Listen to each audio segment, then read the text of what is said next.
Hey, Heath. Can you hear me?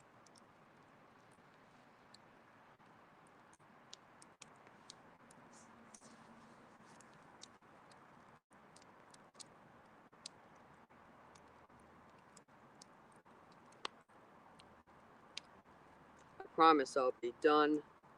Oh, good. Because I forgot to test my audio before I started. I'm still new to this. I promise I will be off before 8 o'clock because I know you're coming on tonight. Hey, Cecilia. How you doing?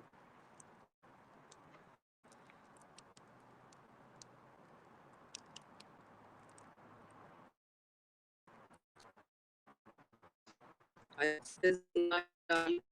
lives. I've wanted to this, and you know, you're familiar at all with my situation. It really stinks. But out here by the fire, I get good reception. So I figured it would be a nice night. See how everybody's week is going, seeing that it's hump day. Yep, doing good. A little tired. Had a lot of physical work to do recently. On Monday, I was climbing trees, checking traps, but that's okay.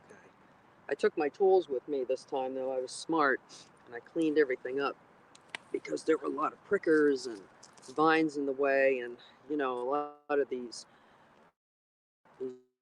just will just clamber right through that, but they're getting paid the big bucks, and I'm not. So there's no way I'm putting up with that crap. No way. So I'm a slight bit sore, plus I had the yard to do. Oh, thank you, Heath. I appreciate that. Sometimes I feel like my channel is like watching paint dry, but I enjoy making the videos. I guess I'm kind of a teacher at heart. I love to show people things and explain things. So it's tonight.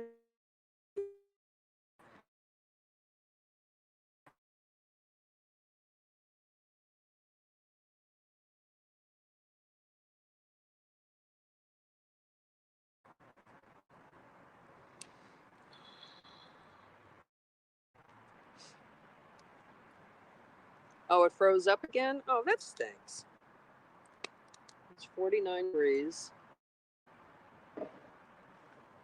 Not too bad. Could be a lot cooler. It's supposed to go down to 32 tonight. I hope it unfroze. Usually I get a really good signal back here.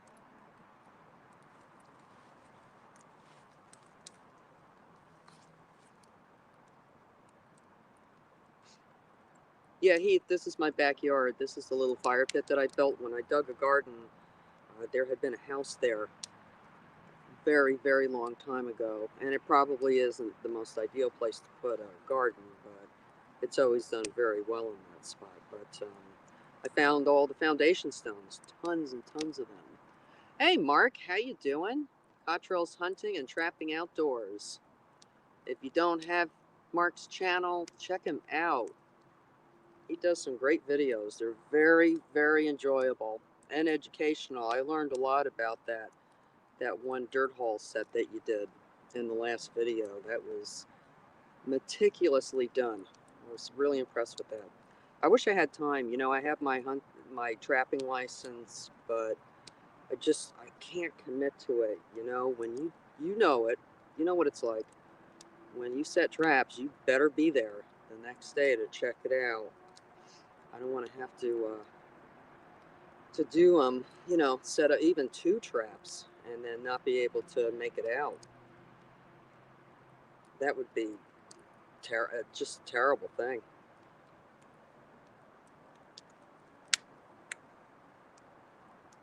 Oh, thank you, Heath. Much appreciated. And when I'm done here, depending on who's still hanging around, I'll definitely send them your way. Thank you, Heath. Have a great night.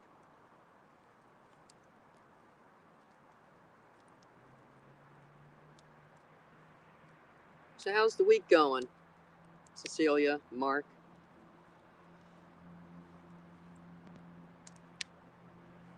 Hope it's going nice and smooth. I'm sitting on the ground out here and I'm like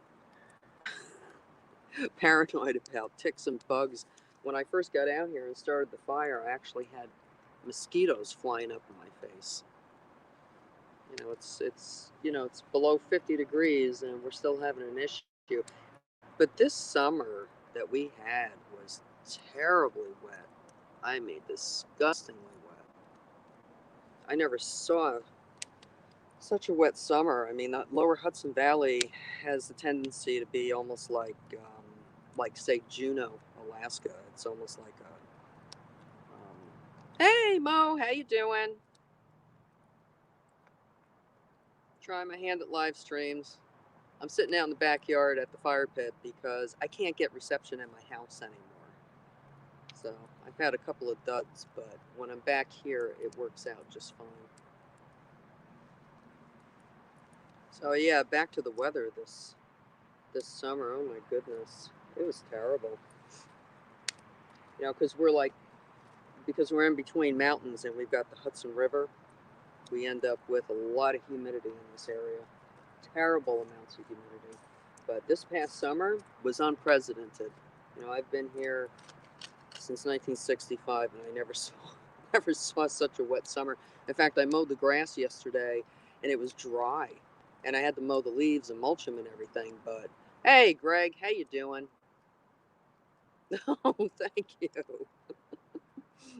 I appreciate that.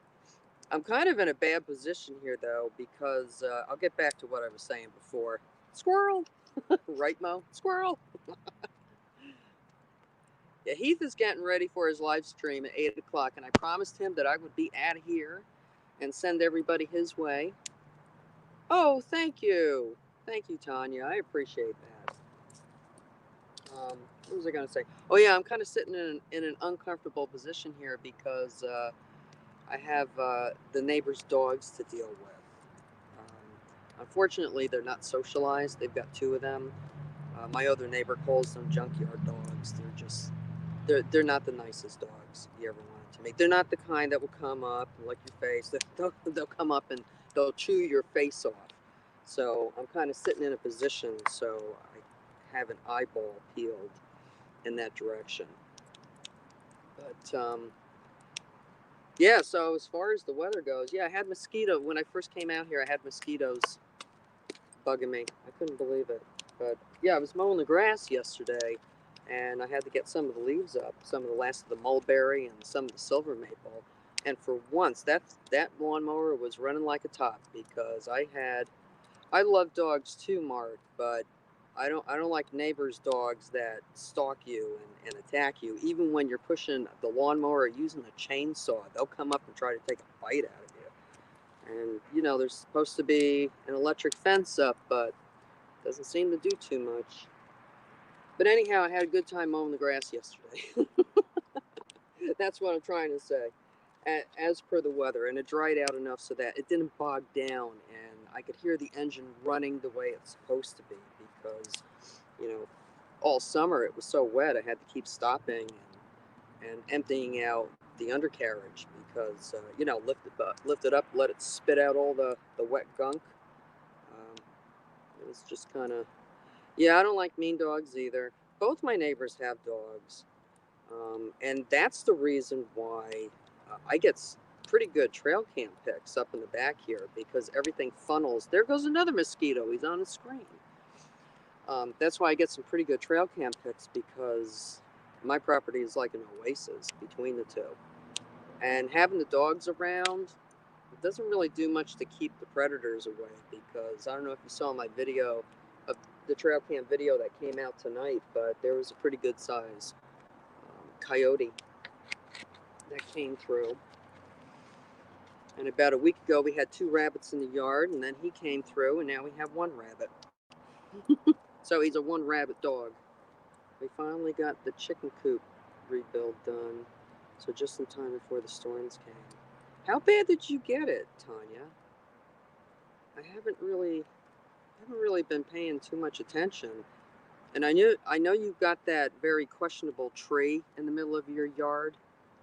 that seems to fall apart every time a storm comes through. It's kind of a liability to everything around it. Hey, Craig, how you doing? Thanks for coming in. Well, what are you getting? Like rainstorms? Yeah, you hate that. I know. I hate that tree too. That thing's going to cause a catastrophe someday. The Changa tree, exactly.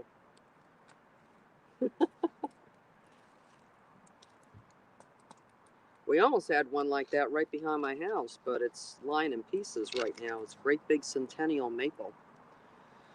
And we noticed last year it was starting to lean. So the fella came in and he cut it down into a bunch of pieces. Now there's a ton of firewood sitting around. And I'm kicking myself because years ago I should have put in a wood burning stove and I never did. And now that it's getting close to winter and the price of everything is going up, like home heating oil, it's going to be pretty pricey to buy one now. It's just rain, no snow or anything yet.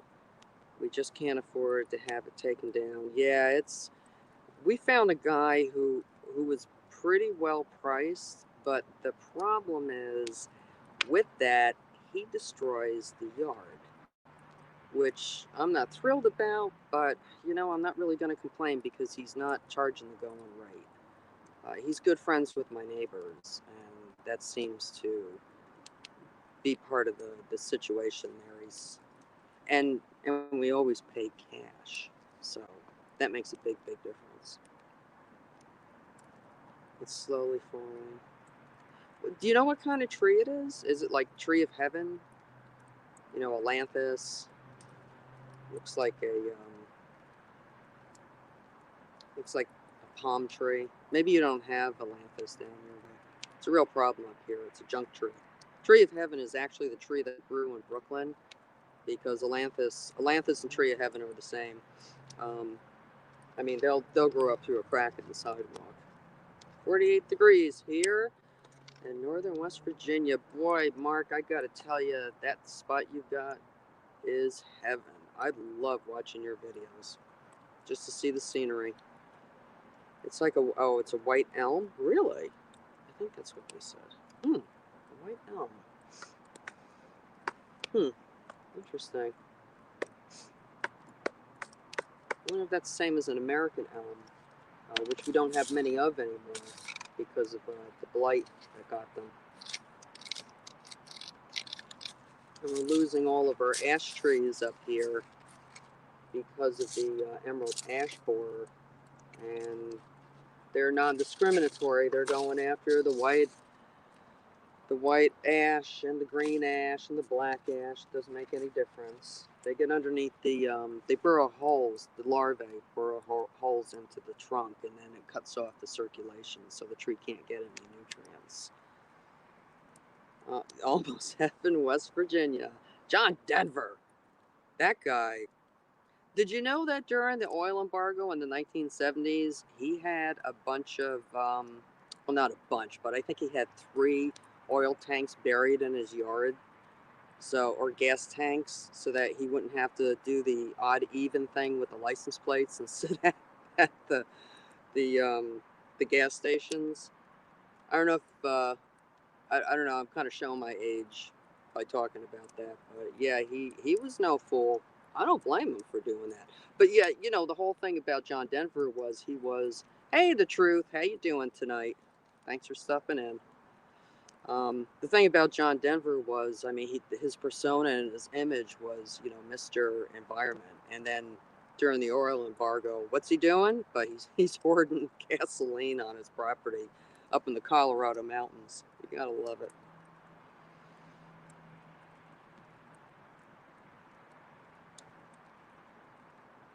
And my coffee is freezing cold again. I forgot to put it in a thermos. And I can't put it by the fire because it's some old china from the family. So I don't want to find out all of a sudden I hear a big crack behind me. That would stink. So I put hoop houses in. Yeah, I was driving to work down to Westchester County here in New York, and it was 1996, and I had the radio on, and I heard John Denver died today in a plane accident. And I remember, he was having a problem with drinking. He never got over Annie, and he was. I don't know if anybody knows this, but his father was like an Air Force superstar. He tested airplanes. He flew everything. He highly talented pilot, and he taught his son John, whose real name is Henry, to fly. And at the time, John Denver was getting into these kit airplanes, and the one that he crashed in was an experimental. And just out of curiosity, one time, I don't know, maybe 20 years ago or so, I looked up the FAA report on his accident out over the Pacific Ocean, and what it said was that in the kit, because you could design, as long as the kit was designed according to FAA standards and it could fly safely, you could make adjustments any way you wanted to. But the kit that he had, and I can't remember the name of it, he decided to move the alternate fuel supply switch, which was originally down between his legs next to the seat. And what he did was he put it behind his head. So what the FAA report said was that when he switched over to the other tank, he went to reach back and then like let go of the steering wheel or something, or I can't really say, but he could have been drunk. I know he was having a big problem with alcoholism. But when he did that, that's when he lost control, and it was like a super high-speed airplane. And when they found him, when they recovered him, I think he was 6 feet tall, probably over 200 pounds. I think they found like maybe 100 pounds of him because the critters got a hold of him. But that's getting gory and gruesome, so we don't have to talk about that.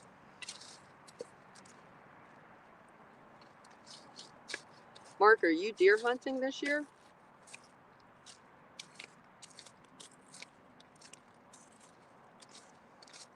I was hoping to. I was hoping to do crossbow starting this past weekend, and somebody from South Dakota was supposed to send a crossbow to me, but it didn't happen. Yeah, hey, the truth, that's my life. These little tidbits of information. I remember the darndest things.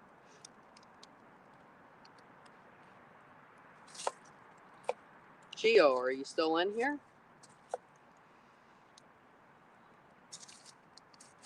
I was going to do this at 6 o'clock, but I thought, no, that's a little too soon because everybody's still kind of settling in from getting home from work. Oh, so I had an incident, not for me personally, in the state land that I work in, that I hunt in, which I'm always complaining about anyways, because it's a crazy spot. It's traditionally a crazy spot. Well, the weekend of Halloween, which was the last weekend for fall turkey in New York, and the weekend before. Now in New York now, and this is new this year, we're allowed to hunt an hour before sunrise and an hour after sunset. So I was taking advantage of that, and I'm coming out sometime within the half hour before total darkness. And yes, I am. It comes November 22nd. Rifle seasons. Yeah, I think ours does too because it's. Oh no! That's not. No, ours is the first Sunday or Saturday before Thanksgiving. Always has been, and it's going to be crazy out there. So the state land incident. So I'm coming out just before it gets dark. No big deal. I'm still legal, right? And I get towards the roadway, the main road, as I'm leaving, and I see a Jeep sitting there by the Hunter Check Station where the DEC cops hang out. You were in a safe place there, though, right? Oh, where? With the right here, right now. Yeah, it should be. I got my weapon here in case I need to bop a dog over the nose. I hope it doesn't come to that. Yeah, I think that's what you mean. Yeah, everything's okay. I should be fine. My neighbor's home behind me. I think he just woke up about half an hour ago. All of a sudden, all the lights came on. He's one of the many that retired last year because of the situation going on. So anyhow, back to my state land hunting story. I'm coming out and I see a Jeep with a very skinny, youngish kind of guy standing next to it. And hey, Dark 30, how you doing? Thanks for coming in. I'm trying to get a better shot of this fire here without losing me. I'm not sitting in a very good spot. Without my iPad falling over would suck if that thing took a tumble. Here we go. I could hold it. So I see this young kid in a Jeep, and then he's standing outside of it, and he doesn't look like he's hunting. Doesn't look like he's been hunting either. And then two more cars pulled in behind him. Now it's getting dark, and I'm thinking, okay, don't be too nosy. They could have a good reason for being here. But like I said, they're not dressed like hunters. I didn't see guns. I didn't see dogs for coon hunting, and I don't believe that they were trappers. So I said, all right, think on it for a while, because it could be anything. Could be totally inane. So the following weekend, which was Halloween weekend, I'm leaving the woods, and I see the same configuration. The young skinny guy's waiting outside of his Jeep on the side of the road where the hunter check station is, and then the two other guys pull in. So I think, okay, look, I got to say something. So I didn't say anything to them. What I did was I discreetly took a picture of what I saw, and then when I got out towards the road, there's another parking area, and I pulled over and I locked my doors. I mean, they were about half a mile behind me, so I wasn't too worried about it. And I sent the picture with an explanation in a text to Officer Phil, who is a Department of Environmental Conservation cop here, who I've known for the last 5 years. He's a good guy, real good guy, knows everything inside and out. Well, within an hour, he texts back and he says, thank you for the information. I really appreciate the picture. We've had some concern about this. So that's all he said. But, I grew up next to a giant state park, Harriman State Park, as a kid. We didn't go in there in the summertime because of all the ethnic wars.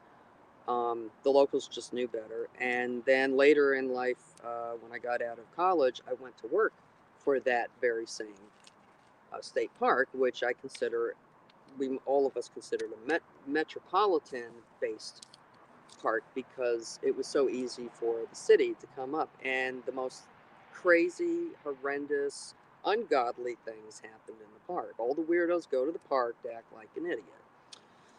So I know this stuff is going to happen, but it just kind of put me off, because when I first started hunting the state land, it was nice. It wasn't too bad. Maybe I just hadn't seen enough of it yet, but it was pretty quiet. But after last year, and all the robo hunters that got out there after taking the online DEC course, I need to talk to my dad.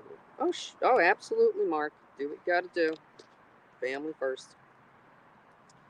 I'm not unaware of what can happen in a park, but it was pleasant until last year, and the robo hunters got out there because they all took their very easy online hunter safety course, and they became insta hunters.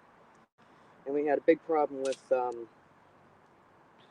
poaching last year, but after this happened, I just kind of lost my interest. I still want to go hunting. I want to go out, but I'm like, I don't want to go there, because even though the two NCON officers who patrol the area, they're really good. There's still a lot of crap going on, and who needs it? I was so spoiled with private land for so long that's why I'm bitching about this place so much, because I just feel like, damn, you know, I want a good place to hunt. So what I did was, a lot of guys keep telling me to go to another state multi-use hunting area that's about 10 miles. No, it's about Yeah, it's within 20 miles south of me, which is kind of a distance because the other one that got weird is very close. It's like right around the corner.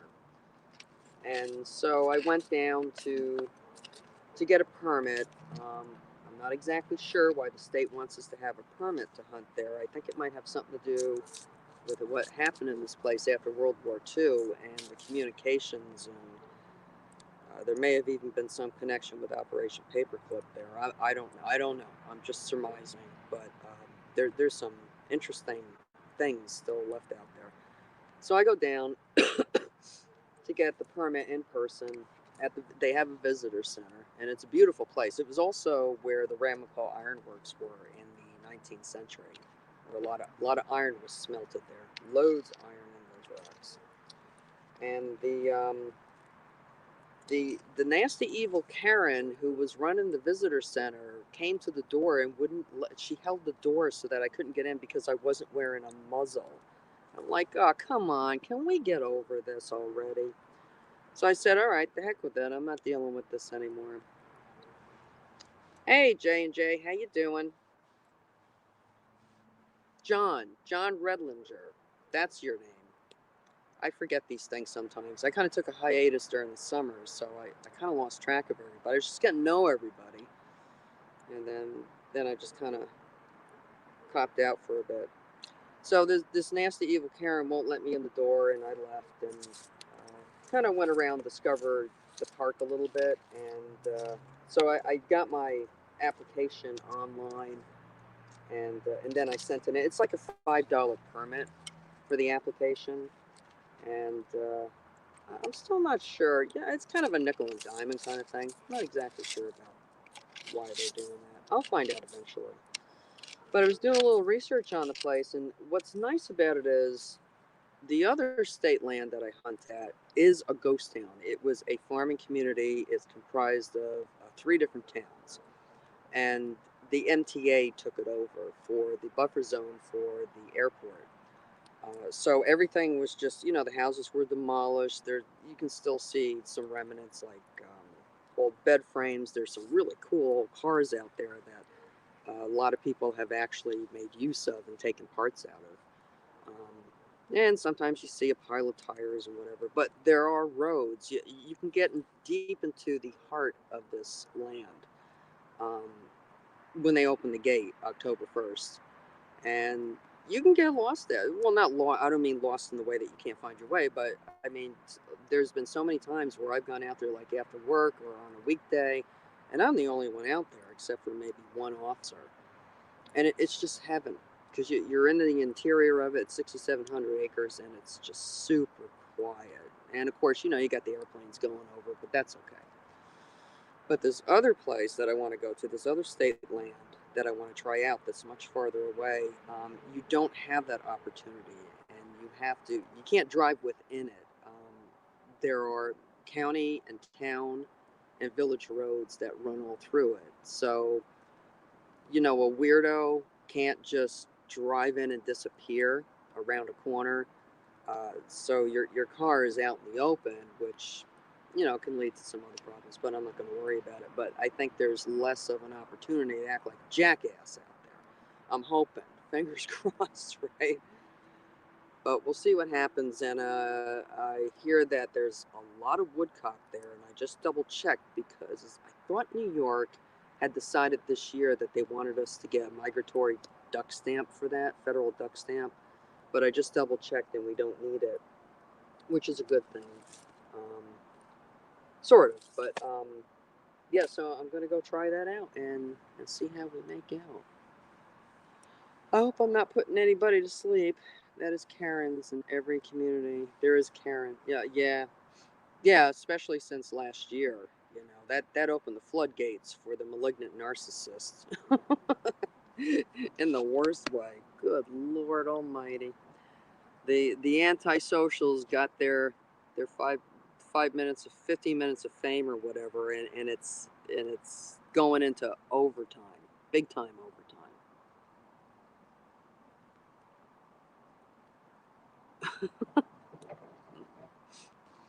Yeah, I can ramble.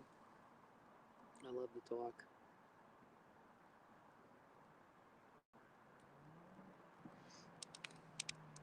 Oh, and Daddy Duck is going live at 8 o'clock tonight, too. So I'm going to shut it down in about 27 minutes or so, 28 minutes. I kind of hate to leave the fire. I thought it was going to be cold out here. In fact, a little earlier I was thinking about putting the wool long johns on. But I'm glad I didn't because it's very cozy. Very cozy.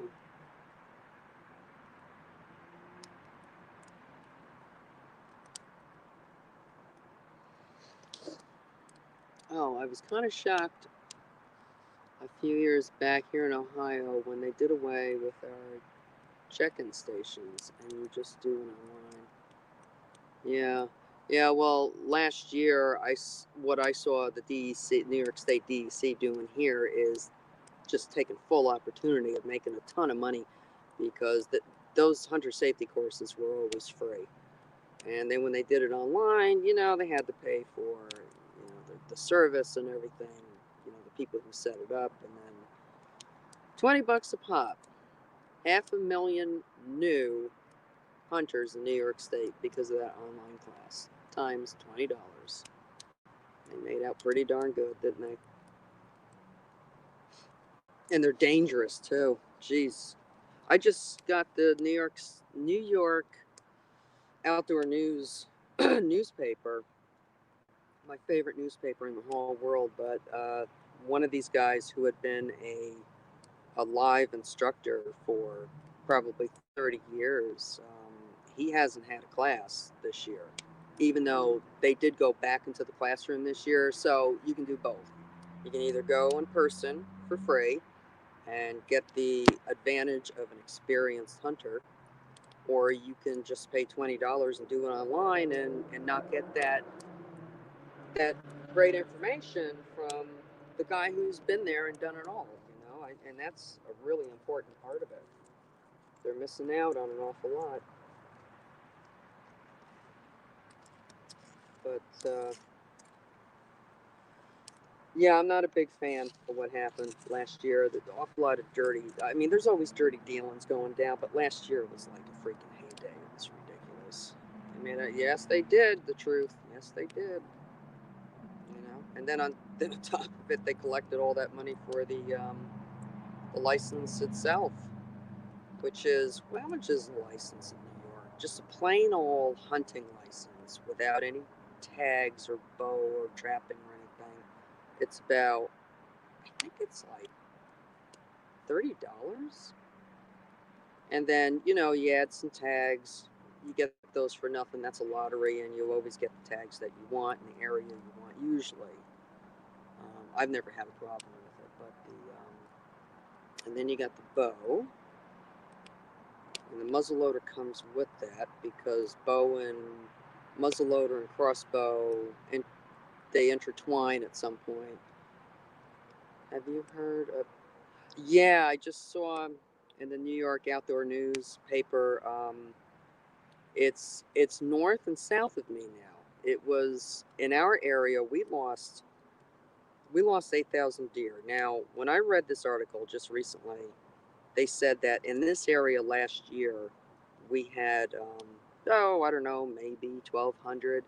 Well, last year, I think it was September, I was in a webinar with with one of the DEC biologists and a couple other biologists for forest preserves around my area. And it came up on Facebook. I think it was through Black Rock Forest. And at that time, and that was September last year, at that time, the biologist said they had counted so far 8,000 dead deer. That's a lot. That's a lot of dead deer. Now, I don't know what the population was before that, but that's quite a bit, I think. We game check online now. You game check? What do you mean, Mark? Yeah, WoW is right. WoW is right. Holy cow. So anyhow, this article that I just recently read, I think it was the 6th of October edition of New York Outdoor News, and they said that now it's in Ulster County and it's in Rockland County. Ulster County is just north of me, and Rockland County is just south of me. And that's really a shame in Rockland County because there's not. Hey, John, how you doing? It's good to see you. Thanks for stopping in. Yeah, Rockland County, just south of me. It's of course Harriman State Park is a great place for the deer to live. There's no hunting there. It's not supposed to be hunting there, but there are plenty of people who have lived around the area forever who know how to do it in an invisible way.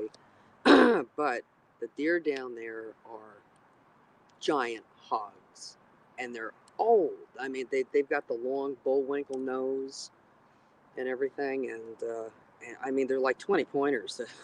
no one's ever harassed them, and they just keep on living. There's got to be deer in Rockland County that I'm making a big guesstimate here that they could very possibly be 7-8 years old, maybe older, even and across the river in Putnam County and northern Westchester too, because of course I live in snowflake country down here, and there's a lot of anti-hunting. So although Putnam County has a very active um, hunting community, they have I think they have 3 very active rod and gun clubs, and there's a lot of open land over there. There's a lot of state land that you can hunt on, and there aren't really any restrictions, just the usual stuff. But it's not like just bow only. There's regular season, and it follows the same schedule that my state land does here in Orange County. And the ice fishing is huge over there. There's so many lakes over that way. Post to home ramble. Oh my goodness, Cecilia, I haven't written in that in such a long time. There's a great mastodon story in there about the Tug Hill Plateau in upstate New York, which is kind of interesting. Basically, everything that's in that blog, I've done a video on, I believe. I think I have.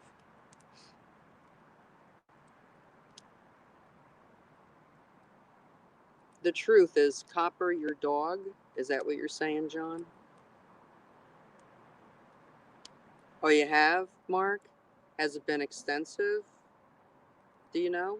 The EHD in West Virginia? EHD is miserable. It kills so quickly. The deer doesn't stand the chance, and there's no cure for it. Oh, okay.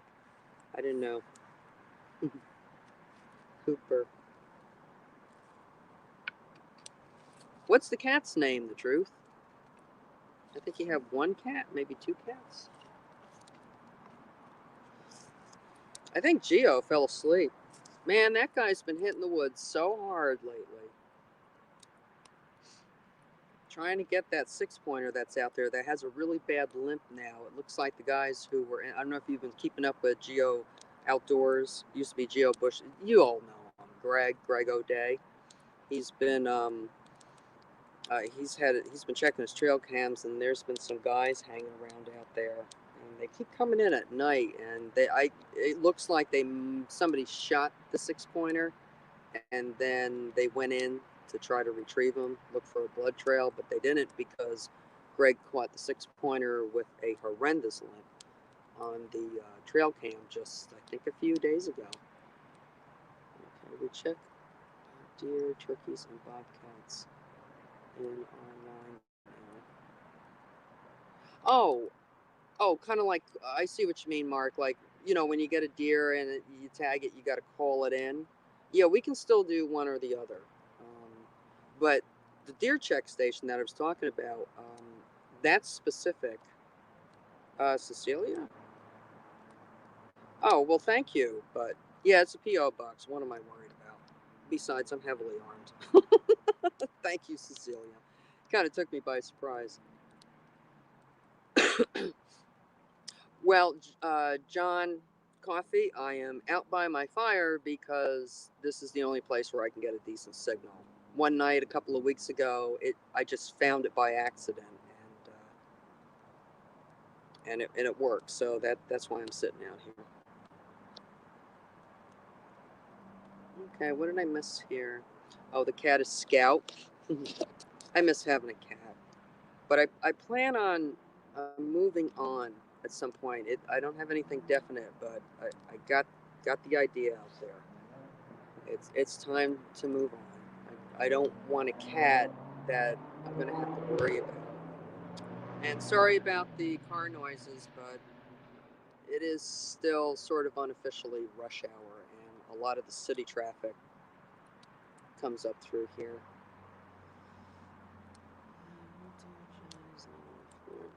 Lazy. Start by trying to do biscuits to go with dinner. Not sure what that will be. Biscuits and gravy. And a nice big steak. I wasn't going out hunting, but now I think I am. If I think it's sick, I'll call these. Oh, you can't miss it, John. You can't miss it. Last September when I went out for squirrel, I should have filmed it. Um, I found that there's a hunter, not a hunter, there's a farmer that leases this part of the state land. It used to be his farmland. And then when the MTA took over and the state took over, he ended up having to lease his own land back, land that had been in his family for God knows how many generations. And I found 2 or 3, I can't remember. I think it was two. It was kind of like in Boxy's videos.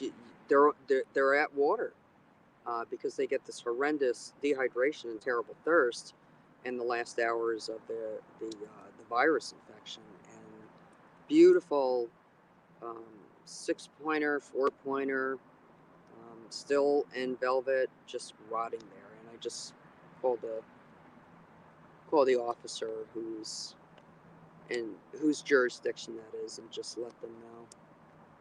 Yeah, I don't know what they're doing with them. Probably, I hate to say this, but they're probably just throwing them in a landfill or something. But I don't know if they're actually doing any studying, or I don't know if they're sitting, if they're in cold storage for one of the biologists to do a report on an autopsy or something. I have no idea. Yeah, EHD, Mark. Yeah, it's ugly. I think, well, last year I heard it was 72 hours after being infected by the midge, after getting the virus infection from the midge. And now, when I just read that article recently in New York Outdoor News, it said 32 hours. So I don't know. Kind of like the whole tick situation. Hey, Sunfish Assassin, how are you doing? Thank you for stopping in. Good to see you. We're talking about EHD and dead deer. Yeah, so I found the deer, of course, at the farmers' irrigation ponds, because that's what they do. They head for the water. So they say humans can't get it, or at least no record. No, there is no record. There is also the case of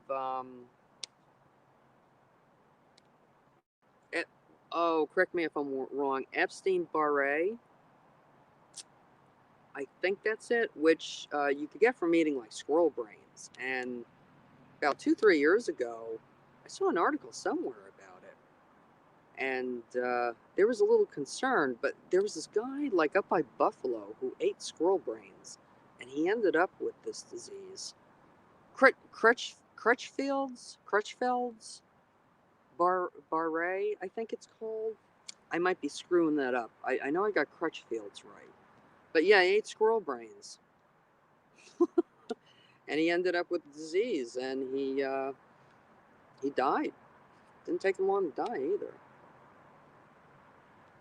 Irene, you got a stone pit too? That is awesome. Yeah, John, these rocks that you see, when I dug a garden right next to here, many years ago, there was a giant house here, like back around the 1830s, 1820s, and it burned down. And it probably isn't an ideal spot because they were using lead paint back then, but I'm not, you pick and choose stuff. I'm not going to, I don't live in fear, so I'm not going to completely freak out about that. But there is a lot of Yeah, there's a lot of craziness around here, Tanya. That's New York, man. It just never stops. That's why I want 300 acres with a castle and a moat, because I want everybody to go by. Oh yeah, the squirrel brains. There's always something funny going on. Oh, so John Coffey, I was explaining that these stones were part of the foundation to the old house, and so I needed to put them somewhere. I said, oh, what the heck? I'm going to build a little fire pit.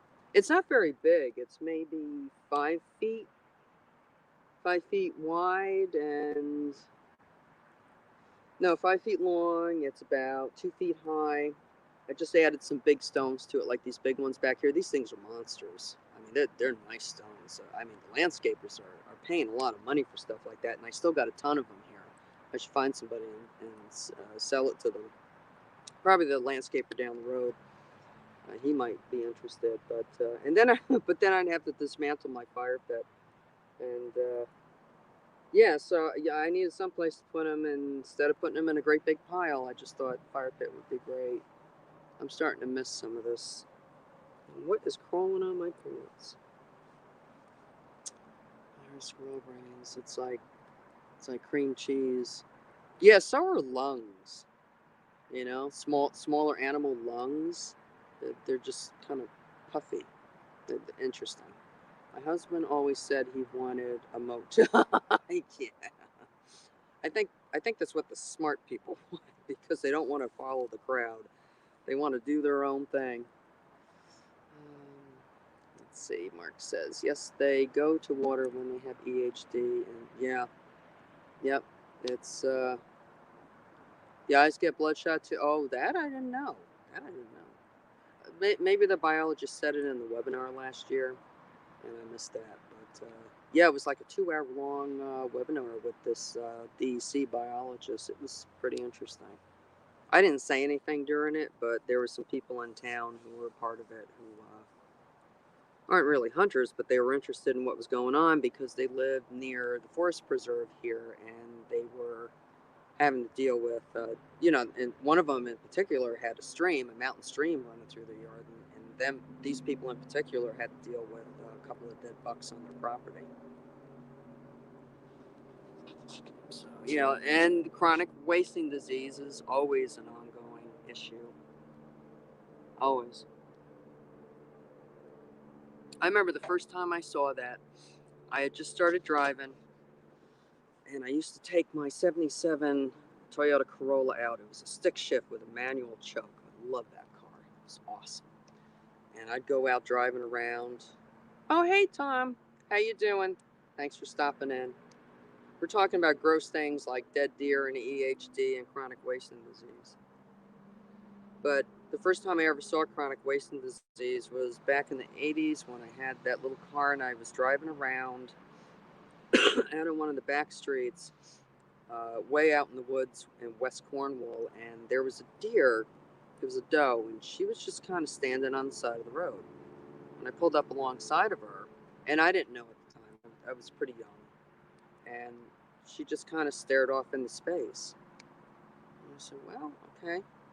I'm not sure what that was. I didn't really look into it. I was going to college, busy, not really thinking about it." And then a few nights later, I had some time. I said, "Oh, I'm going to go for a ride again. Let's go out and see what's going on with her." Well, I go out and see her. Turns out it was chronic wasting disease. Now I know what it was. But she was still like basically standing in the same spot on the dirt road, just kind of like she had a palsy. And I mean, there was nothing going on in her eyes. It was like she didn't hear me, she didn't see me. And I mean, I literally pulled up right next to her, like from me to this rock. And I wasn't harassing her, but I was just kind of keeping an eye on her. At the time, like I said, I was naive about chronic wasting disease. I really didn't know, but that's what it was. So that's one of the stories I use when people say to me, "Why do you hunt? That's disgusting. Why can't you just go to the supermarket and buy the garbage meat that they're selling?" So I use that to explain to them, I watched this doe die a horrible death. I mean, it's they're gonna die. I mean, how long did they live? Like I was saying earlier, down in Rockland County, just south of me. I mean, there are deer because they're somewhat protected, very much protected down there. Not on purpose, but because of the state park and all the private land. But some of those deer can live up 7, 8 years of age, I believe. You know, they get the long bullwinkle nose and everything. But anywhere north of there, their life is in peril, and there's nothing wrong with it. I mean, you can't get any more organic or nutritious than wild game. That's for sure. Move to West Virginia, we would be glad to have you. Oh, really, Mark? I'm so happy to hear that because nobody's glad to have me here. Everybody thinks I'm crazy. In fact, this year I said I'm not taking anybody hunting with me. Last year I took some people out, and they were good about it. They were women. They wanted to learn how to be more self-sufficient, but they just didn't get it because the woods were so packed with all the robo hunters, and everybody was doing over limits, and they were panicking like it was, the toilet paper scare, and the cops were giving out, tickets for poaching and over limits left and right. I didn't get a single thing last year, and every time they'd come out with me, they'd say, "What a waste of time. Why are you even bothering? Why don't you just go to the supermarket and buy that factory nasty meat?" So this year I went alone, and it's been much more enjoyable. The state land has been a little bit weird, like I was saying earlier. I had to report an incident, and I'm just going to try a different state hunting land and see how that goes. But yeah, I'm kind of. It's funny around here. Like right where I live, it's like a main artery to the city. I'm about 60 miles north. It's a bedroom community, basically. The whole area is probably one, two, three, four, probably 5 towns right in this area that are all bedroom communities. These people grew up in the city. They have no clue. They think hunting is the devil. They think the farmer who comes out and spreads the manure on his field, on a Sunday afternoon, is doing it to upset them because the manure stinks like shit. And that's the kind of mentality that's going on in my area. But if you go, there's like a blue line from New York City straight up both shores of the Hudson River to Albany, and then anything far east or far west of that. Like if I go to the next, like 2 towns over to Washingtonville, west of here, everybody's wearing hunting clothes. Yeah, I fit right in out there. It's pretty nice. I have not even brought out the 20 gauge this year. Not sure if I will. Really, John? Oh, I'm sorry to hear that. Because I was going to make that point before, when I brought some people last year who were newbies, and they didn't see the point because we weren't getting anything. It's not always what you come home with. You come home with a squirrel or a deer or pheasant, bobwhite, rabbit, whatever. That's great, but it's just being out there in the woods. You just can't. I just can't have a bad day in the woods, even with all these nut jobs that I have to have to live around. This world is full of those type these days. Yeah, they just seem to, last year, like I said, it just opened the floodgates for bad behavior. Really did. I mean, nobody's even hiding it anymore. The truth. So that's the worst part. I mean, before last year, society pretty much kept that in check for the most part. But after last year, it was no holds barred. You can be as rude and obnoxious and as much of a shithead asshole as you want to be, and it's acceptable. Whereas before, it got your ass kicked. Damn it! I miss those ass kicking days. Son of a gun. Yeah, so it's kind of a split community around here. It's always peaceful out in the woods. And of course, Mark, you just live in a slice of heaven down there in West Virginia. They seem highfalutin, very much so, Tom. Lot of arrogance, lot of arrogance. I was saying to everybody earlier, I went to this new state hunting land, which is south of me, and I have to get a permit, $5 permit, to hunt there, which is not the end of the world. But I go. It has a visitor center, and I go to the visitor center, and the nasty Karen inside was holding the door closed because I wouldn't put a muzzle on. And I was like, I'll just go online and have them send it to me because you have to fill it out by hand, and it has a questionnaire, a survey on the back as to whether or not you hunted there last year. And that was easy for me because I didn't. But I'm looking forward to it because I never had. Did I have? No, I've never had woodcock. I've had other small game birds. I've had plenty of pheasant and bobwhite and such, but I've never had. I've never had a timber doodle. That's what some people call them around here. Woodcocks, they call them timber doodles. I think that's really cute. And I have a subscriber who lives in the area around me, and he had said not too long ago that he was walking through this other state land that I'm going to go hunt. He said he was kicking up pheasant and woodcock like crazy. And the nice thing about this new area that I'm going to be hunting in, as soon as I get my $5 permit, so I can go there, I wonder if anybody's even going to check me for it. It's kind of like going fishing, you know. If you see a DEC officer, it's almost kind of rare, depending on where you are. If you're on the Beaver Kill, the Willow Weemock in upstate New York, you might see them more often because it's more populated. But what the hell was I saying? Something about getting down there in the woods. Oh, it's not like the other land that I've been filming in with my hunts. You know, it's not like it's true. I hate those stupid mufflers. Grow out of it already. They there goes. He thinks he's cool doing that. They are oh, the difference in the two state lands. The one that I've been hunting is it's all farmland and it's wasteland, and there's a ton of invasives in there, and the prickers are the devil on earth. I mean, I literally ripped the arm off my hunting jacket a few years ago. No, probably 4 years ago, because I was beating the bushes for Charlie, and I got into this big gnarl, and I literally had to throw my weight into getting out of it because I mean I would have stayed there all night. He probably would have gone home. No, he would have helped me out, but maybe. Yeah, I had to throw my weight into it, and I ripped my arm off. But this place that's south of me, this state land that I'm going to be hunting, it's true forest. It's true forest.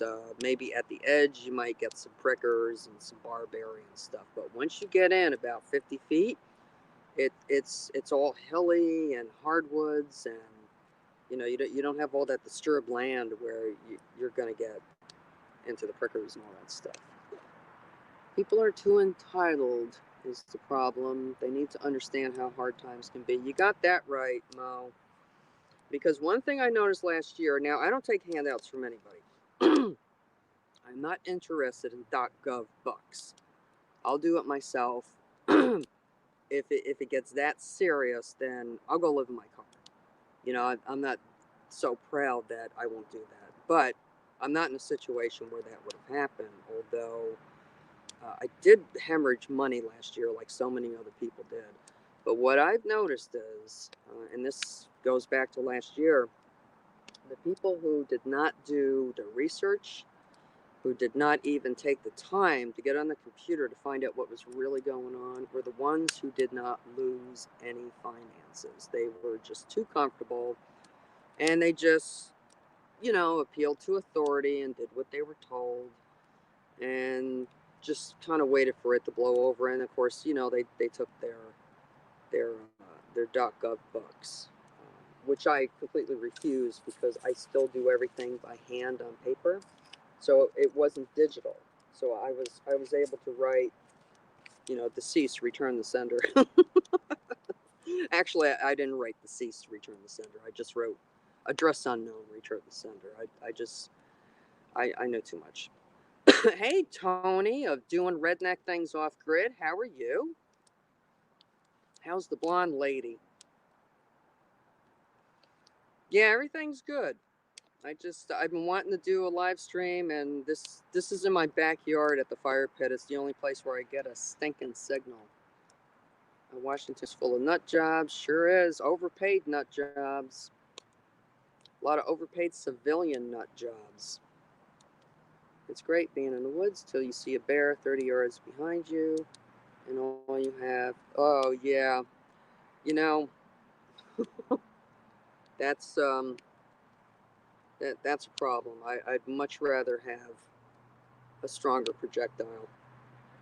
Absolutely. I'm sure everybody has Cody after 5 outdoors. I remember last year when he was bear hunting. He was bear hunting with a handgun, and the bear climbed up the back of the tree where his stand was, and I was like, whew. Yeah, that was a little scary though, John. Oh yeah, holy shit. Hey, Burnaby Sanchez. My glasses are dirty. You know, I was going to clean them before I came out of the house so I could read what everybody's writing, but I just ran out of the house to do this. How you doing? And thank you for coming in. Oh, and I love your logo there, the Gadsden flag. Don't tread on me. Doing well. Just got Tony from doing Redneck Things Off Grid says, doing well. Just got home from our mule deer hunt. Cool. Cool. I hope you got a video of it. I'd love to watch it. We both got deer and caught lots of trout. Oh my God, you can't ask for any better than that. Now that's living. That is awesome. Congratulations. Very, very nice.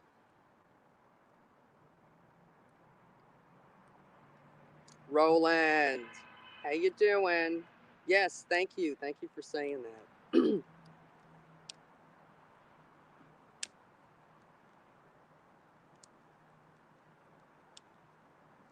The fox probably trotted by me. I didn't even know it. You know, I catch him on the trail camera sometimes 3:30 in the afternoon, 5 o'clock in the evening. Wow, I've got 9 people in here. That's a record for me. You know, I tried to delete the horrible broadcast of the really bad internet connection ones where it's just utterly ridiculous. I don't know if I can delete them, but they still get views. So there's 10 videos of the hunt. Oh, okay, okay. I'm gonna have to go back and look. I've been losing track of everybody. I used to do it in a routine, but I took on an extra class, so now I've got 2 classes plus work and an internship that I'm doing. So I'm just losing track of time. I need now, you know, that all this is new. I had a routine going for a while that worked, and now that I've added to it, I got to kind of get used to the new routine and try to pay closer attention to what's going on.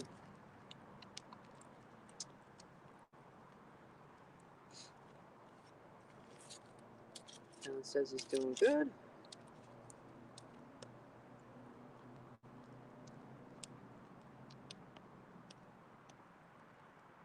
Grouse up here, Mark.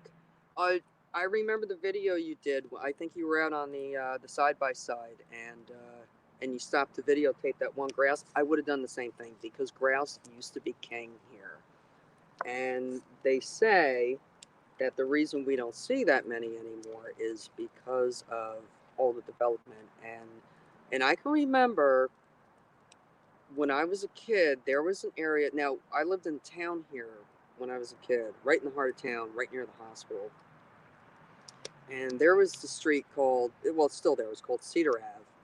And I used to run. I used to be a long distance runner, and I used to run up that way. Well, there was this huge patch of woods. And, I mean, it was right in the middle of town, but it was still so rural back then. This may sound like a lot to some people, but 35, 40 years ago, I think we had like 15,000 people in town, which may sound like a lot even for back then, but compared to today, I mean, I think we're well over 100,000 these days. But so anyhow, I used to do part of my run on Cedar Avenue. I had to be very careful because it was full. This plot of wooded land was full of grouse, full of them. And in the springtime, of course, you know what they do. If they got babies, I mean, they got a beat on you. They're going to come right after you and get you to go as far away from their babies as possible. And yeah, that used to happen to me. I used to get attacked by grouse all the time on my runs.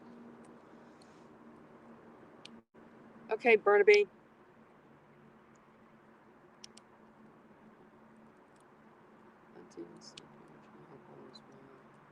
Grandbaby growing fast. Gah. Yeah, why do they grow fast? So does anybody have any questions for me? Since I seem to be, I am the field guide. I may not be right all the time, but I'll definitely do my best to find out answers for you. Since most of my videos tend to be educational. Jake break. Oh, is he turning up here? Wow, that's a huge dump trailer. I can see him in the traffic light down there. He's running kind of late. It's 8:08. I'm wondering if I should get going. Let's see, we still got 7 in here. I feel bad leaving. I still have homework to do, but I have to go. Y'all take care and have a great rest of the week. You too, Mark. Thank you so much for stopping in. Really good talking with you, too.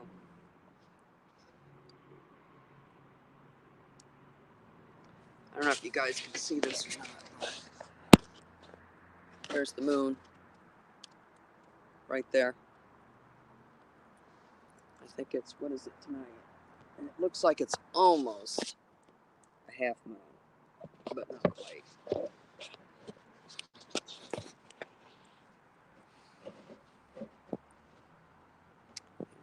Yes, it was in your driveway. That's cool. Yep, so grouse used to be king. Not anymore. Ruffed grouse. If you go up to the Adirondacks, spruce grouse is everywhere, but you can't hunt it. At least in the southern zone. But we don't really get it here. It doesn't get cold enough, and we don't have the spruce like we used to. All of that was logged away years ago.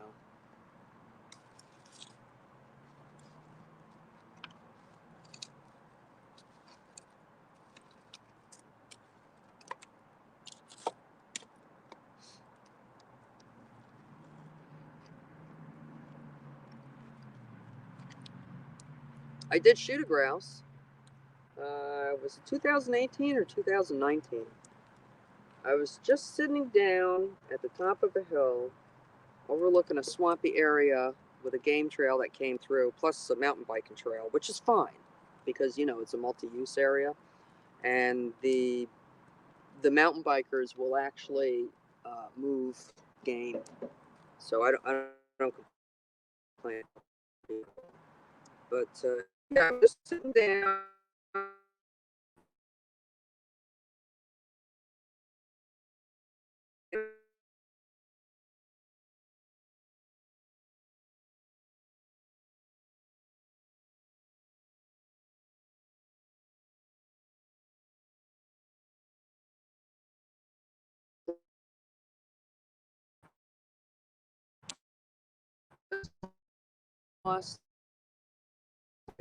That's weird. Usually it's really good out here.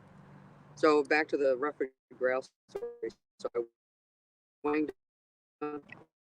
So luckily I double barrel and I fucked another one. And he landed just inside the swamp. So, and then there's the bird flu to think about with the ruffed grouse. But I didn't have any problems, so I'm not going to worry about it. The nice thing about this other hunting land over here where I hadn't is, now I'm going in and out. Great. New connection. And I've got full Wi-Fi too. Which freezes up once in a while, but comes back. Yeah, isn't that a shame, Mo? We were doing so good. But yeah, this place that's closer to me, the state land, the bird dog groups use the land a lot for training. So they'll go out, they'll duck their own pheasant, their browns, grouse, and bob white, garden. I never came